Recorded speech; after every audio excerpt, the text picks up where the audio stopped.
नमस्कार दोस्तों, स्वागत है आपका हमारे चैनल पे। जैसा कि मैंने आपको बताया था कि हम नंबर सिस्टम्स से शुरू करने वाले हैं क्वांटिटेटिव एप्टीट्यूड के क्वेश्चंस। तो आज मैं आपके सामने लेके आया हूँ नंबर सिस्टम का पहला वीडियो, जो कि एक बेसिक इंट्रोडक्टरी वीडियो होगा, जिसमें हम देखेंगे कि नंबर सिस्टम्स में हमको क्या क्या पढ़ना है, किस तरीके के क्वेश्चंस आते हैं एग्ज़ाम में, यूपीएससी में या फिर एसएससी के कुछ कुछ क्वेश्चंस देखेंगे।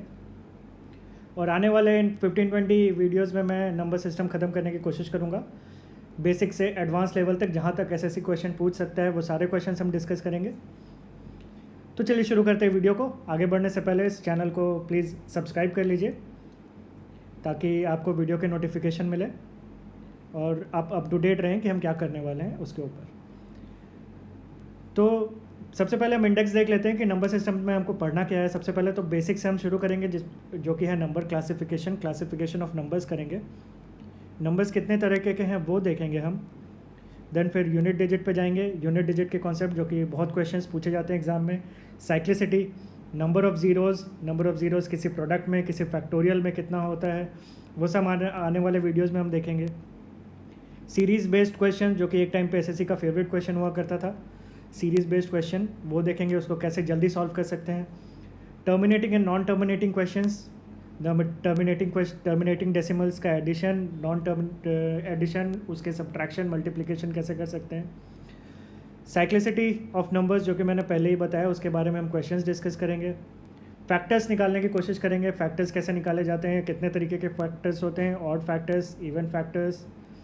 मिसलेनियस क्वेश्चंस, अदर्स एग्जाम्स में जो आते हैं उस तरीके के मिसलेनियस क्वेश्चंस, एंड इन सब टॉपिक पे मिक्स्ड क्वेश्चंस के डिस्कशन करेंगे।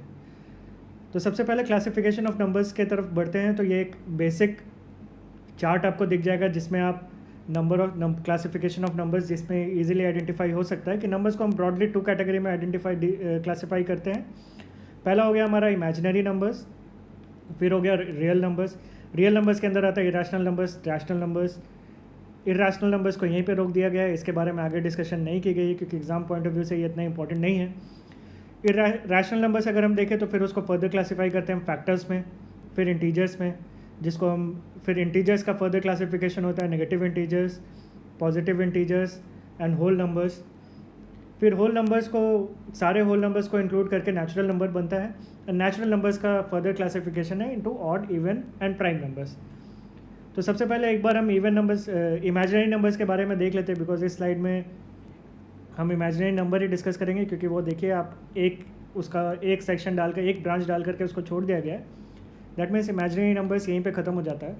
तो इमेजिनरी नंबर्स क्या होते हैं? That are non existent. काल्पनिक नंबर जो होते हैं उसको इमेजिनरी नंबर्स बोलते हैं। For example square root of -1। आपको पता होगा नेगेटिव का कभी भी स्क्वायर रूट नहीं होता है। स्क्वायर रूट हमारे साथ पॉजिटिव नंबर्स का होता है। अगर हम 9 का स्क्वायर रूट निकालने जाए तो वो निकलेगा +3 एंड -3। बट अगर हम -9 का स्क्वायर रूट निकालें तो वो नहीं निकलेगा, दैट इज़ इमेजिनरी। तो इमेजिनरी नंबर वही हो गया, दैट इज़ नॉन एग्जिस्टेंट। तो मैथमेटिक्स टर्म में -1 को बोल दिया गया है, एक आई से हम सिंबल डिनोट करते हैं जिसको आयोटा बोलते हैं,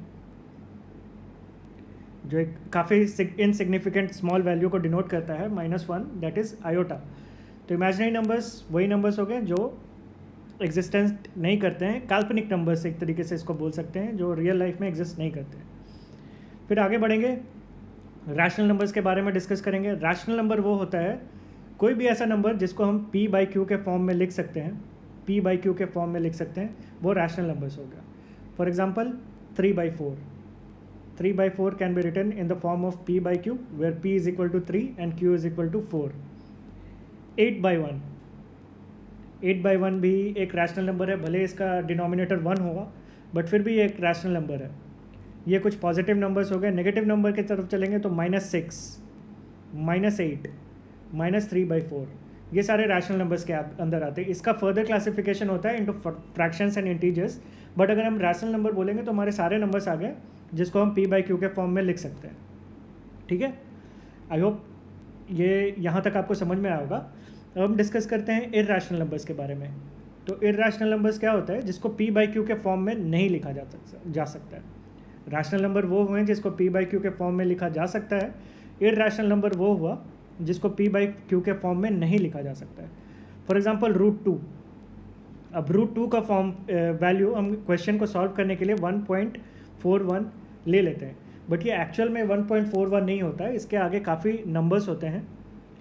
तो इसको हम क्वेश्चन को सिंप्लीफाई करने के लिए इसका वैल्यू 1.41 ले लेते हैं, बट ये एक्चुअल में 1.41 नहीं होता है। तो इसलिए ये इसको आप p/q के फॉर्म में डिनोट कभी नहीं किया जा सकता है। अदर एग्जांपल है पाई का वैल्यू आज तक कोई निकाल ही नहीं पाया है। पाई का वैल्यू भी हम क्वेश्चन को सॉल्व करने के लिए 3.14 ले लेते हैं, बट इसके आगे भी ये नंबर कंटिन्यूसली चलता जाता है।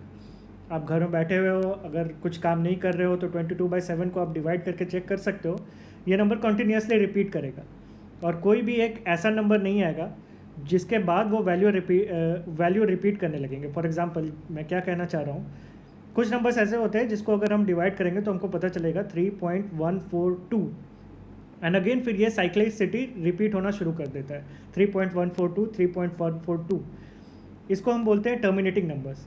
दैट मीन्स 3.142 के बाद ये नंबर टर्मिनेट हो रहा है, उसके बाद कोई इसका वैल्यू नया वैल्यू नहीं आ रहा है, तो ये टर्मिनेटिंग नंबर है। But irrational number terminating number नहीं होता है। इरैशनल नंबर में हर बार अगर आप इसको कैलकुलेट करेंगे तो नए नंबर्स रिपीट होंगे, नए नंबर्स आएंगे, कोई भी नंबर रिपीट नहीं होगा। 3.142 3 5 6 मतलब कोई साइकिल नहीं दिखेगा आपको, एक नंबर नए नंबर कंटिन्यू चलते रहेगा। तो इरैशनल नंबर्स को आप नॉन टर्मिनेटिंग नंबर्स भी बोल सकते हैं, जिसका कोई अंत नहीं है, जो कंटिन्यूस चलता जा रहा है, नॉन टर्मिनेटिंग।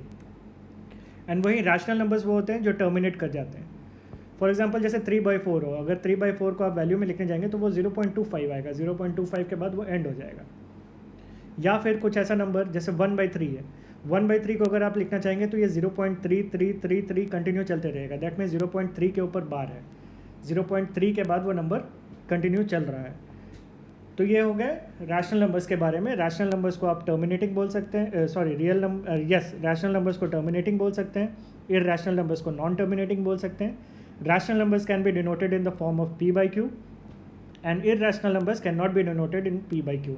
कुछ एग्जांपल्स हैं rational numbers and irrational numbers के आपके स्क्रीन पे आप देख सकते हैं। अब आगे बढ़ते हुए हम इंटीजर्स एंड फ्रैक्शंस के बारे में डिस्कस करेंगे। सबसे पहले अगर मैं फ्रैक्शन के बारे में बताऊं तो फ्रैक्शन क्या होता है, 2/3।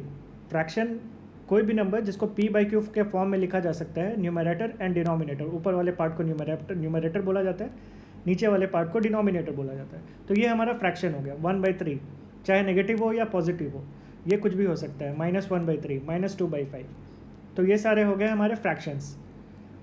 अब हम आते हैं अपने मेन जो हमारा पार्ट है जिस पे मेन क्वेश्चंस पूछे जाते हैं, वो है इंटीजर्स।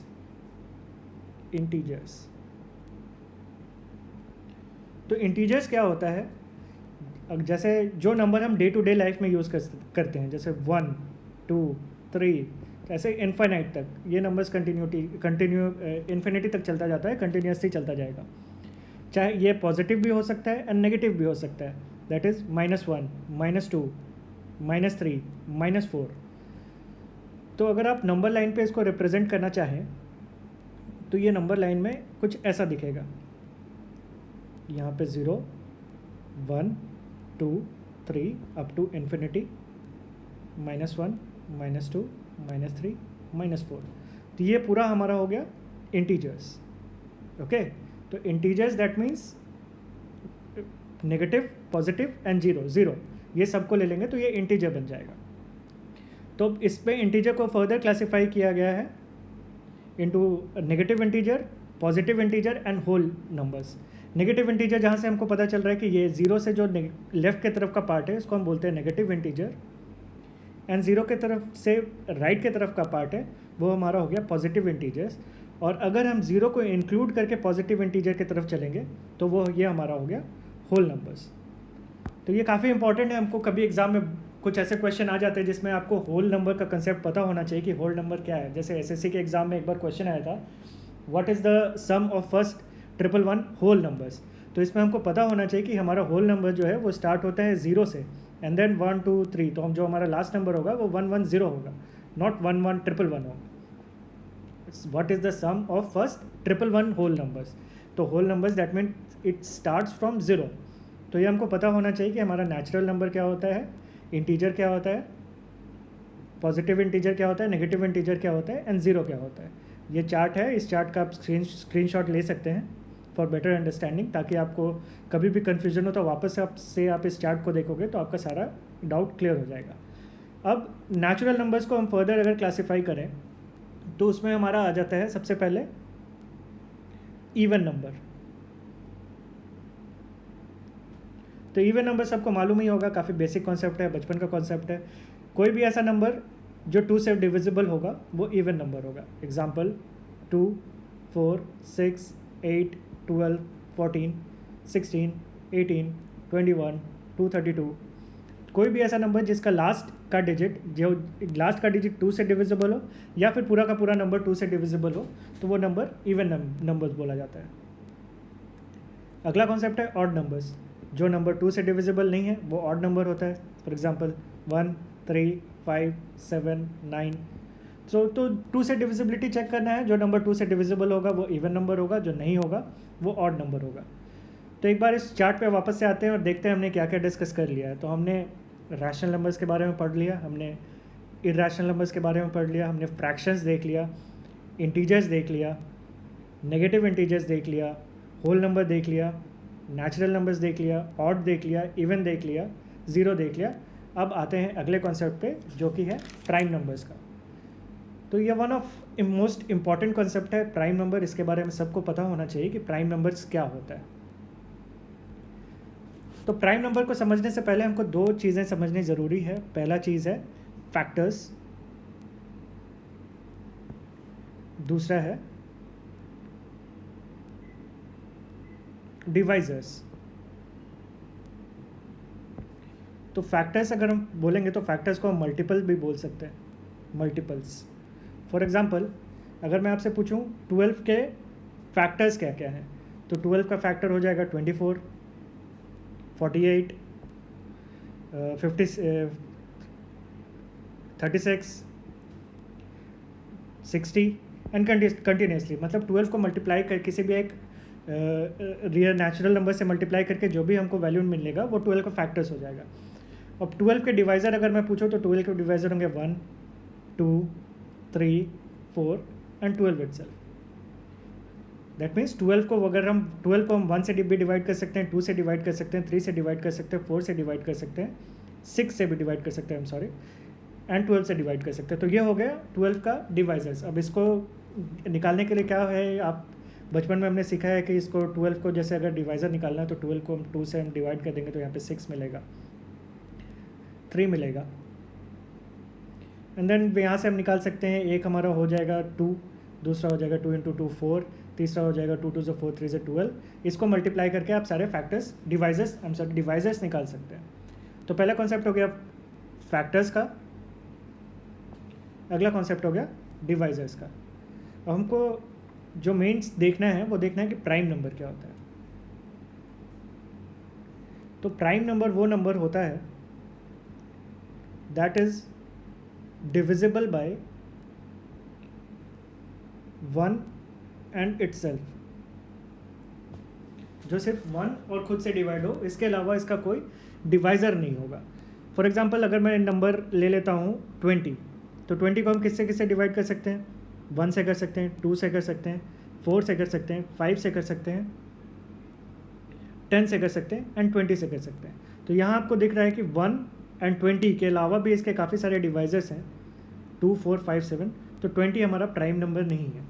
यही अगर मैं नंबर 13 ले लेता हूँ तो 13 को हम किससे डिवाइड कर सकते हैं? 1 और 13 से डिवाइड कर सकते हैं। तो 1 और 13 हमारा प्राइम नंबर है, बिकॉज 1 और 13 सिर्फ खुद से ही डिवाइड होता है, इसके अलावा और कोई इसका फैक्टर नहीं है। तो ये हो गया प्राइम नंबर के बारे में। अब काफ़ी इंपॉर्टेंट चीज़ें कुछ कभी कभार क्वेश्चन एग्जाम्स में आ जाता है जिसमें हमको प्राइम नंबर्स हमको पता होना चाहिए 1 to 500 कितने प्राइम नंबर्स हैं। तो मैं यहाँ पे कुछ वैल्यूज़ लिख दे रहा हूँ। 1 to अगर हम 1 to 100 तक देखने जाएंगे तो हमको 1 to 100 तक 25 प्राइम नंबर्स मिलेंगे। 1 से 100 तक मैंने चेक किया तो मुझे 25 प्राइम नंबर मिले। अब मैं अगर 101 से 200 पे जाऊँगा तो मुझे 21 प्राइम नंबर्स मिलेंगे। अगर मैं 201 से 300 पे जाऊँगा तो मुझे 16 प्राइम नंबर्स मिलेंगे। अगर मैं 301 टू 400 पे देखता हूँ तो भी मुझे 16 प्राइम नंबर्स मिलते हैं। और फाइनली अगर मैं 401 टू 500 में देखूँगा तो मुझे 17 प्राइम नंबर्स मिलेंगे। तो कभी कभार कोई क्वेश्चन डायरेक्टली पूछ लेता है कि 1 to 500 या 1 to 100 में कितने प्राइम नंबर्स है या 1 to 200 में कितने प्राइम नंबर्स है। तो अगर आपको ये वैल्यूज़ याद रहेंगे तो आप इजीली कैलकुलेट कर सकते हैं। या फिर आपसे ये पूछ दिया जाए कि 1 to 150 कितने प्राइम नंबर्स है, तो आपको पता है कि 1 to 125 प्राइम नंबर्स है। आप 101 to 150 पे चेक कर सकते हैं ईजिली कितने प्राइम नंबर्स हैं और ऐड करके आप आंसर निकाल सकते हैं। तो इससे आपका थोड़ा सा प्रॉब्लम सॉल्व हो जाएगा, जिससे आपको पता चल जाएगा, जिससे प्राइम नंबर्स के प्रॉब्लम्स आपसे सॉल्व हो जाएंगे। बाकी अगर एग्जैक्ट जानना है कि प्राइम नंबर्स कितने हैं तो भी मैं एक चार्ट शेयर कर दूंगा जिसमें पता चल जाएगा कि 1 to 100 में एक्चुअल में प्राइम नंबर्स कौन कौन से हैं, 101 में और 200 में प्राइम नंबर्स कौन कौन से हैं, ताकि वो वैल्यूज़ अगर आप एक बार को देख लें, आपके आँख से एक दो बार भी वो चला जाएगा तो आपको वैल्यूज़ नंबर्स याद रहेंगे कि 1 to 100 1 to 200 में कितने प्राइम नंबर्स कौन कौन से प्राइम नंबर्स होते हैं। कभी कभार एग्जाम में कुछ ऐसे कॉन्सेप्ट आ जाते हैं जिसमें आपको प्राइम नंबर्स पता रहे तो वो क्वेश्चन ईजिली सॉल्व हो जाता है। तो अगला जो हमारा पार्ट है वो बच गया हमारा कंपोजिट नंबर्स का। तो प्राइम नंबर्स जब हमने देख लिया कि प्राइम नंबर्स क्या है, तो अब कंपोजिट नंबर्स हमको देखना है कि कंपोजिट नंबर्स क्या है। पहला तो सबसे पहला बेसिक हम ये जान सकते हैं कि prime apart from prime numbers जो भी नंबर होगा वो कंपोजिट नंबर होगा, एक्सेप्ट 1 and 0, 0 and 1, because 0 और 1 is neither a prime number nor a composite number, because इनके फैक्टर्स तो सिर्फ 1 का सिर्फ 1 ही फैक्टर है, 0 का सिर्फ 0 ही फैक्टर है। दैट मीन्स 0 और 1 ना प्राइम नंबर है ना कंपोजिट नंबर है। इसको हमने प्राइम नंबर और कंपोजिट नंबर में क्लासीफाई ही नहीं किया। तो 0 और 1 एंड प्राइम नंबर्स को छोड़ करके 0, 1 एंड प्राइम नंबर्स को छोड़ करके जो भी नंबर हमारे बचे वो हमारे हो गए कंपोजिट नंबर्स। या फिर हम कंपोजिट नंबर्स को इस तरीके से भी देख सकते हैं, कंपोजिट मतलब कॉम्पोजिशन, दो नंबर से बना हुआ कोई भी नंबर कंपोजिट नंबर होता है। फॉर एग्जांपल 12 किससे बना है, 4 3 6 2, तो 12 एक कंपोजिट नंबर हो गया। 25 5 and 5, 9 3 and 3। तो आई होप मैं समझा पा रहा हूँ, आप लोग समझ रहे होंगे कि कंपोजिट नंबर्स क्या है। कोई भी ऐसा नंबर जो दो नंबर से मिलके बना है वो कंपोजिट नंबर्स होता है, except 0 and 1, because 0 and 1 is neither a prime nor a composite number. तो अभी तक हमने नंबर्स के बारे में सब कुछ पढ़ लिया है, नंबर्स के टाइप पढ़ लिए हैं, कितने तरीके के नंबर होते हैं, क्या क्या उनकी क्या प्रॉपर्टीज़ होती हैं, क्या छोटी छोटी चीज़ें जो एग्ज़ाम में पूछ सकती है वो हमने देख लिया। अब हम देखते हैं नंबर्स के डिविजिबिलिटी कॉन्सेप्ट के बारे में। डिविजिबिलिटी कॉन्सेप्ट क्या होता है?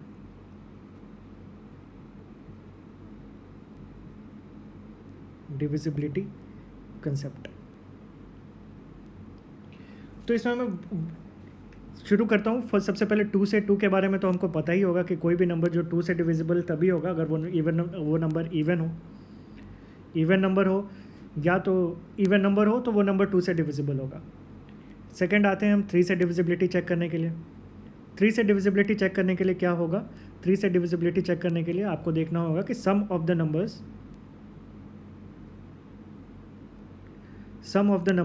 must be divisible by 3. Example 81 is 8 plus 1 9, 9 is divisible by 3. 127 मतलब 7 plus 2 9 plus 1 10, 10 divisible नहीं है 3 से, that means 127 divisible by 3 नहीं है। काफ़ी इजी बच्चे वाले कॉन्सेप्ट है, ये सब तो सबको पता ही होगा, बट फिर भी क्योंकि हम बेसिक से देख रहे हैं तो मुझे ये बताना मेरा काम है। 4 से चेक करने के लिए हमको चेक करना पड़ेगा last 2 numbers must be divisible by 4. For example 152 को अगर हम देखेंगे तो लास्ट का 2 नंबर्स क्या हुए? 52 4 से डिविजिबल है, तो हमारा 152 जो हो गया वो 4 से डिविजिबल हो गया। 5 से लिखने की ज़रूरत नहीं, 5 से सबको पता है। 5 से कैसे चेक करते हैं? लास्ट का नंबर या तो 0 होगा या तो 5 होगा, तब वो नंबर 5 से डिविजिबल होगा।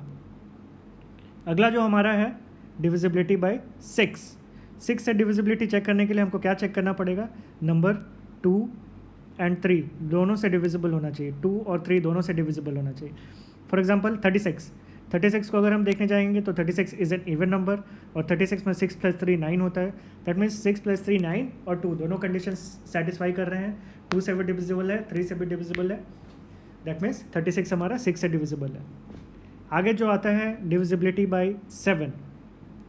7 से डिविजिबिलिटी चेक करने के लिए क्या करना होता है, double of unit place, double of unit digit minus remaining number, ध्यान से सुनिए, double of unit digit minus remaining number, ये इसके बाद जो भी वैल्यू आएगा that must be divisible bye 7। Example 343, 343 में यूनिट डिजिट का double is 6, 34 minus 6 is 28, 28 divisible by 7, that means 343 divisible by 7। 784, 784 में 78 minus 8 is 70, 70 is divisible by 7, that means 784 is divisible by 7। तो 7 से डिविजिबिलिटी चेक करने के लिए आगे आपको क्या करना है, हमको सिर्फ ये देखना है कि ये याद रखना है, double the unit digit minus the remaining number, जो भी वैल्यू आएगा that must be divisible bye 7। तो ये हो गया हमारा 7 से डिविजिबिलिटी। 8 से डिविजिबिलिटी चेक करने के लिए देखना होगा last 3 digit must be divisible by 3, last 3 digit। For example 83512, 83512 को अगर हम 8 से डिवाइड चेक करना है तो लास्ट के 3 डिजिट देखेंगे दैट इज़ 512। तो 512 डिवाइडेड बाई 8, 8 से डिवाइड होता है, दैट मीन्स 83512 भी 8 से डिवाइड होगा।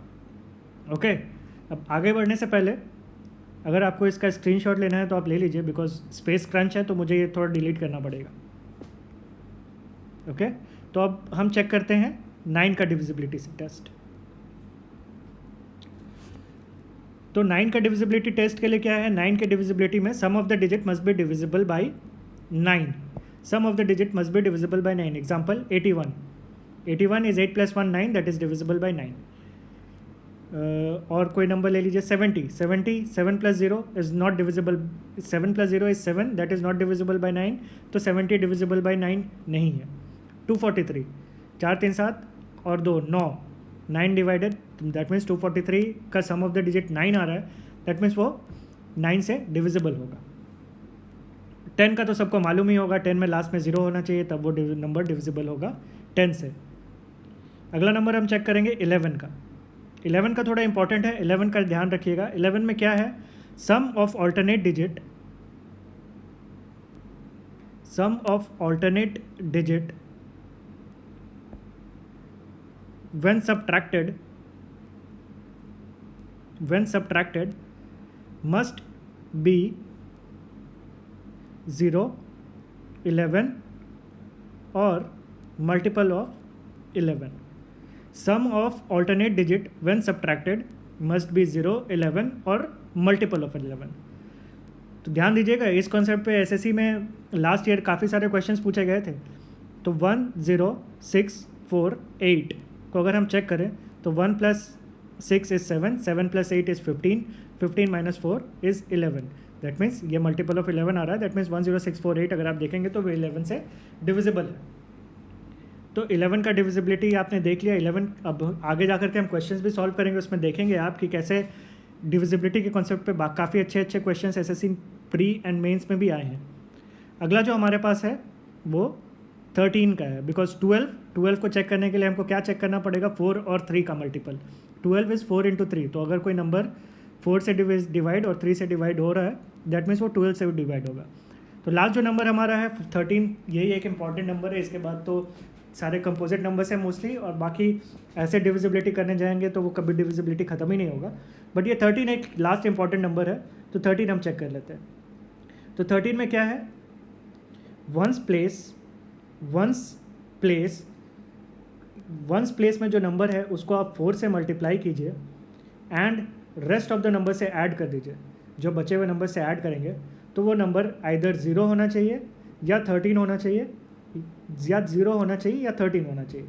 वंस प्लेस में जो नंबर है उसको आप 13 से मल्टीप्लाई कीजिए तो वह तो या तो वो 0 देगा या तो 13 देगा। वंस प्लेस में जो नंबर है उसको आप 4 से मल्टीप्लाई कीजिए एंड बाकी रिमेनिंग नंबर से ऐड कर दीजिए, तो वह या तो वो 0 देना चाहिए या तो 13 देना चाहिए। जब ऐसा होगा तो वो नंबर 13 से डिविजिबल होगा। एग्जाम्पल 598, 598 में क्या होता है, वंस प्लेस पे क्या नंबर है मेरे पास 8, तो 8 को मैं 4 से मल्टीप्लाई कर दूँ तो वो हो जाएगा हमारे पास 32, एंड इसमें अगर बाकी जो बचे हुए नंबर हैं 59 वो ऐड कर देते हैं तो हो जाएगा 19। 19 13 से डिविजिबल होता है बिकॉज 13 इंटू 7 इज़ 91, तो 91 जब 13 से डिविजिबल है तो दैट मीन्स 598 पूरा का पूरा नंबर भी 13 से डिविजिबल होगा।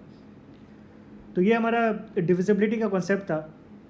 तो डिविजिबिलिटी के कॉन्सेप्ट से आई होप आप सबको समझ में आया होगा। तो मैं एक क्वेश्चन आपको यूपीएससी का डिस्कस करने वाला हूँ जिसमें आपको पता चलेगा कि सिर्फ एक डिविजिबिलिटी का कॉन्सेप्ट जिसको पता होगा तो वो क्वेश्चन कितने ईजिली सॉल्व कर सकता था।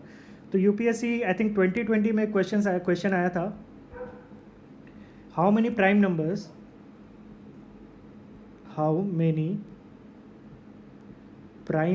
Number can be made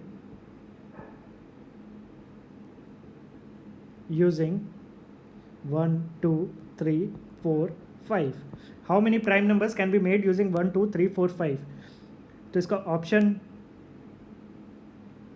option में था 0 2 3 5। तो how many prime numbers can be made using 1 2 3 4 5। आप वीडियो को पॉज कीजिए, क्वेश्चन को सॉल्व करने की कोशिश कीजिए और कमेंट बॉक्स में अपना आंसर लिखने की कोशिश कीजिए।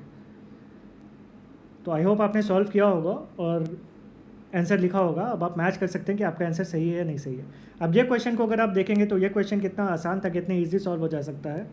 अगर आप सम ऑफ द डिजिट देखेंगे तो 5 + 4 + 3 + 2 + 1, 5 4 9 10 11 12 13 14 and 15। Sum of the digit आ रहा है 15। तो क्या बताया था मैंने, सम ऑफ द डिजिट अगर 3 से डिविजिबल हो तो वो नंबर 3 से डिविजिबल होगा। That means sum of the digit 15 है। दैट मीन्स ये नंबर आप कोई भी नंबर बना लीजिए, 1 2 3 4 5 5 4 3 2 1 3 4 2 1 5। सम ऑफ द डिजिट हमेशा ही 15 आएगा और 15 3 से डिविजिबल है। दैट मीन्स ये नंबर 3 से डिविजिबल होगा। तो इसमें से हम कोई भी ऐसा भी प्राइम नंबर नहीं बना सकते जो प्राइम नंबर होगा। तो हमारा आंसर क्या होगा, ऑप्शन ए, दैट इज़ 0। तो जिसको डिविजिबिलिटी का कंसेप्ट ईजिली पता होगा, जिसको डिविजिबिलिटी कॉन्सेप्ट मालूम होगा और उसके दिमाग में होगा कि हाँ डिविजिबिलिटी से भी आप नंबर्स चेक कर सकते हैं, तो ये क्वेश्चन को ईजिली क्रैक कर सकता था, जिसका आंसर है 0।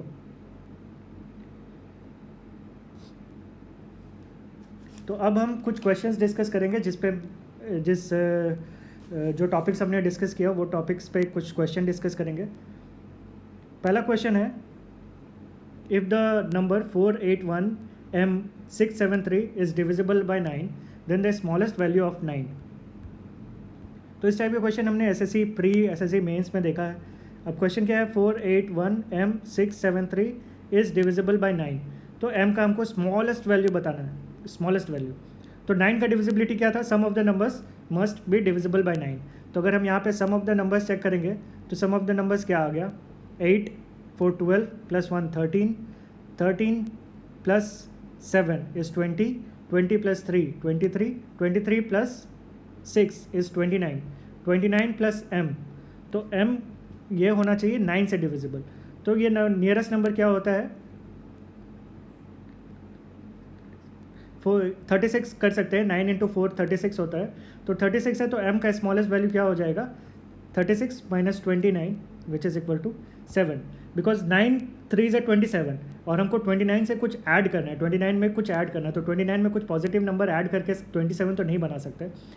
और 9 5 × 45, तो 29 में अगर आप m को कुछ ऐड करके 45 बनाने जाएंगे तो वो नंबर 10 से बड़ा हो जाएगा। और कोई भी नंबर सिंगल नंबर दो डिजिट का नहीं हो सकता, वो 0 to 9 में कोई एक सिंगल वैल्यू होगा। तो हमारा आंसर क्या होगा, 9 4 = 36, 36 - 29 इज़ 7। तो इस क्वेश्चन का आंसर होगा मेरा 7। अगला क्वेश्चन देखते हैं। अगला क्वेश्चन एसएससी मेंस का क्वेश्चन है। 11 डिजिट नंबर दे रखा है, 5 6 7 8 x 4 3 2 6 7 y is divisible by 72। What is the value of square root of 5x + 8y। अच्छा, मैं चाहूँगा कि सारे क्वेश्चंस के सॉल्यूशन देखने के पहले आप खुद से एक बार सॉल्व करके कमेंट बॉक्स में आंसर पेस्ट करें, ताकि आप चेक कर सकते हैं कि आपने जो कंसेप्ट पढ़ा है उस कंसेप्ट से आपका क्वेश्चन सॉल्व हो रहा है या नहीं हो रहा है। तो हमको यहाँ पे डिविजिबिलिटी बाय 72 चेक करना है। तो 72 पे चेक करने के लिए मैंने क्या बोला था, हम 9 और 8 से चेक कर सकते हैं डिविजिबिलिटी। ये दो नंबर्स हमेशा को प्राइम होने चाहिए, 9 और 8 को प्राइम है बिकॉज कोई इसका एक कोई कॉमन फैक्टर नहीं है। तो हम 9 और 8 से चेक करते हैं। तो सबसे पहले मैं 8 से चेक करके y की वैल्यू निकालने की कोशिश करता हूँ, बिकॉज मुझे मालूम है 8 का डिविजिबिलिटी चेक करने के लिए क्या होता है, लास्ट के 3 नंबर 8 से डिविजिबल होने चाहिए। तो मेरे पास है 6 7 y, तो अगर मैं इसको 8 से डिवाइड कर दूँ तो 8 8 64, बचेगा मेरे यहाँ पे 3 और y, और मुझे मालूम है 4 8 होता है 32। दैट मीन्स y की जगह मैं 2 लिख सकता हूँ। अब अगर मैं 4 से आगे चला जाऊँगा, यानी कि 8 5 40 करना चाहूँगा, तो ये नंबर ये y का वैल्यू मेरा नहीं हो सकता है, बिकॉज यहाँ पे मेरे पास यूनिट डिजिट में 3 है, 10th प्लेस पे 3 है, और अगर मुझे इसको 40 करना है तो मुझे y को 10 से ज़्यादा लेना पड़ेगा, जो कि पॉसिबल नहीं है। तो मेरा जो y होगा वो 2 होगा। तो y मेरे पास 2 आ गया 8 का डिविजिबिलिटी चेक करके। अब मुझे सिंपली 9 का डिविजिबिलिटी चेक करना है। तो 9 के लिए क्या करना पड़ेगा, आपको इसका सम करना पड़ेगा। सम 5 + 6 + 7 + 8 लिख देता हूँ मैं यहाँ पे, 5 + 6 + 7 + 8 + x + 4 + 3 + 2 + 6 + 7, y का वैल्यू हमने निकाल लिया है 2। ये सारे नंबर्स मिला करके वो नंबर 9 से डिविजिबल होना चाहिए। तो अगर मैं इसको टोटल करूँगा तो ये मेरे पास आ जाएगा 50 + x। अब 50 + x को 9 से डिविजिबल बनाने के लिए हमको पता है 6 9 होता है 54, दैट इज़ 54 बनाने के लिए मेरे पास x का वैल्यू होना चाहिए 4। अगर मैं इससे आगे बढ़ जाता हूँ, 7 पे चला जाता हूँ, तो 7 9 हो जाएगा 63, यानी कि x का वैल्यू 13 हो जाएगा, जो कि पॉसिबल नहीं है। तो हमारा x का वैल्यू क्या आ गया, 4। दैट मीन्स दो वैल्यू हमने निकाल लिया, x का वैल्यू 2, x का वैल्यू 4, y का वैल्यू 2। अब आपको इस सिंपल इक्वेशन में रख करके वैल्यू निकालना है। तो ये हो जाएगा x का वैल्यू 2, 5 4 20, 8 का वैल्यू y का वैल्यू 2, 8 2 16, दैट इज़ 6। तो ये हमारा आंसर हो जाएगा 6 इस क्वेश्चन का। इजी क्वेश्चन था। इस तरीके के क्वेश्चन एग्जाम में आते हैं जो टाइम टेकिंग तो नहीं है, बट आपको पता होना चाहिए, डिविजिबिलिटी कॉन्सेप्ट क्रिस्टल क्लियर होना चाहिए, तो आप ये क्वेश्चन इजीली सॉल्व कर सकते हैं। एक और क्वेश्चन देखते हैं, सेम टाइप का क्वेश्चन है। If 10 digit number 6 7 1 2 7 y 7 6 x2 is divisible by 88, then 7x - 2y। अब मुझे 88 से चेक करना है। 88 का डिविजिबिलिटी हमको मालूम है क्या है, 8 और 11। 88 को हम लिख सकते हैं 8 और 11। दैट मीन्स मुझे चेक करना पड़ेगा ये नंबर 8 और 11 से डिविजिबल है या नहीं है। अगेन मैं फिर x का वैल्यू पहले निकालूंगा, 6x2। मुझे चेक करना है कि ये नंबर 8 से डिविजिबल है या नहीं है। तो 8 से डिविजिबल होने के लिए हमको पता क्या है, वो नंबर 4 से भी डिविजिबल होना चाहिए। तो 4 से डिविजिबल करने के लिए मैं x का वैल्यू क्या मान सकता हूँ, जस्ट एक एजम्पशन, मेरा x का वैल्यू हो सकता है 1, बिकॉज वो हो जाएगा 12। दैट मीन्स वो 4 से डिविजिबल हो जाएगा। 3 32, 5 4 से डिविजिबल, 7 72 4 से डिविजिबल, 9 92 4 से डिविजिबल। यानी कि x के ये प्रोबेबल वैल्यूज़ हो सकते हैं 1 3 5 7 9। अब एक एक वैल्यू ले करके मैं चेक करता हूँ। अगर मैं यहाँ पे 1 ले लेता हूँ, दैट मीन्स 7 8 56, ये हो गया 52। ये हमारा 1 हमारा आंसर नहीं है, बिकॉज 1 लेने पे ये सॉल्व नहीं हो रहा है। अब मैं 1 के जगह दूसरा वैल्यू ले लेता हूँ 3। 7 8 56, 72, 9 8 72। दैट मीन्स 3 पे हमारा क्वेश्चन सॉल्व हो रहा है। दैट मीन्स x का वैल्यू एक 3 हो सकता है। सिमिलरली मैं यहाँ 5 लूँगा तो नहीं होगा, 5 भी लेकर के देख लेते हैं।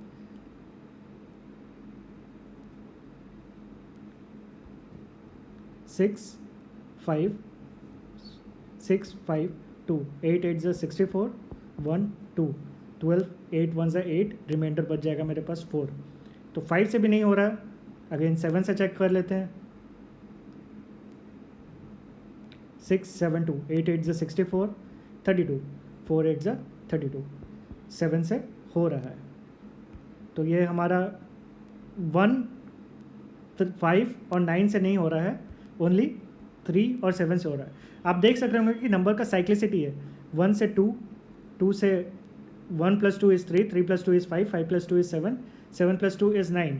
अब जब डिविजिबिलिटी चेक करेंगे तो 3 + 4, हर नंबर 4 पे रिपीट हो रहा है। अगर 3 पे है तो वो 3 + 4 7 पे होगा, अगर कोई नंबर 1 पे डिविजिबल होगा तो 1 + 4 दैट मीन्स 5 पे भी डिविजिबल होगा। तो ये भी एक याद रख सकते हैं आप, जिससे आपका थोड़ा टाइम बच सकता है। तो मेरा x का वैल्यू क्या आ गया 3 और 7। मैं यहाँ पे साइड में लिख लेता हूँ मेरा x का वैल्यू जो आया, x का वैल्यू हो गया मेरा 3 और 7। अब मुझे y का वैल्यू चेक करना है। तो y का वैल्यू चेक करने के लिए मैं 11 का डिविजिबिलिटी चेक करूँगा, that is sum of alternate digit, that is 6 plus 1 plus 7 plus 7 plus x minus 7 plus 2 plus 4 plus y plus 6 plus 2, that is 21 plus x minus 17 plus y। ये जो हमारा value आएगा वो इधर 0 होना चाहिए या 11 होना चाहिए। तो इसको फर्दर सॉल्व करेंगे तो x minus y plus 4 is equal to 0। तो x plus 4 is equal to y, ये हमारा इक्वेशन आ गया। अब मुझे मालूम है x का वैल्यू मेरे पास 3 है, तो जब मैं x का वैल्यू 3 लेता हूँ तो y का वैल्यू मेरे पास आ जाता है 7। जब मैं x का वैल्यू 7 लेता हूँ तो y का वैल्यू 11 हो जाता है, जो कि पॉसिबल नहीं है बिकॉज नंबर हमारा डिजिट हमारे 0 to 9 ही है। 11 एक हमारा सेपरेट नंबर है जो कि पॉसिबल, यहाँ पे आप 11 नहीं रख सकते हैं। तो एक ही आंसर हमारा पॉसिबल है, दैट इज़ x का वैल्यू 3, y का वैल्यू 7। कुछ ऐसे क्वेश्चंस होते हैं जिसमें दो वैल्यूज़ पॉसिबल होते हैं, तो आपको दोनों वैल्यूज़ पे चेक करना पड़ेगा कि आपका आंसर क्या आ रहा है। बट यहाँ पे हमारा x is equal to 3, y is equal to 7 पे ही इक्वेशन सॉल्व हो रहा है। तो हमारे पास इक्वेशन आ गया x का वैल्यू 3, y का वैल्यू 7। बस इसके बाद क्या है, इसके बाद डायरेक्ट ऑप्शन में वैल्यू में पुट कर देना है तो हमारा आंसर निकल जाएगा। That means 7 into x is 21 minus 7 twos 14 which is equal to 7। तो 7 हमारा आंसर हो गया। तो देखा आपने डिविजिबिलिटी एक बेसिक कॉन्सेप्ट को करने के बाद हमारे काफ़ी क्वेश्चंस हो जाते हैं जो एक्चुअल मैंने एक्चुअल एग्जाम्स के क्वेश्चन लिए हैं। ये कुछ एसएससी के क्वेश्चन थे, एक मैंने प्रीवियसली यूपीएससी का भी क्वेश्चन डिस्कस किया है। नेक्स्ट वीडियो में हम इस डिविजिबिलिटी कॉन्सेप्ट पे और क्वेश्चंस देखेंगे जो एग्ज़ाम्स में आए हैं, एग्ज़ाम्स रिलेटेड क्वेश्चन देखेंगे और कुछ असाइनमेंट में भी आपको प्रोवाइड करूँगा जो आप घर पे ट्राई कर सकते हैं, अपने क्वेश्चंस ट्राई कर सकते हैं। जो डाउट होगा वो डाउट मेरे से पूछ सकते हैं। मैं अपना ईमेल आईडी भी डिस्क्रिप्शन में डाल दूँगा ताकि आप मेरे से कनेक्ट कर सकते हैं। तो फिलहाल इस वीडियो में इतना ही। अगर वीडियो पसंद आया तो वीडियो को लाइक कीजिए। कॉन्सेप्ट अगर समझ में आ रहे हैं तो अच्छी बात है, नहीं समझ में आ रहे तो भी आप कमेंट में लिख सकते हैं, मैं और अच्छे से एक्सप्लेन करने की कोशिश करूँगा। तो मिलते हैं नेक्स्ट वीडियो में, तब तक के लिए थैंक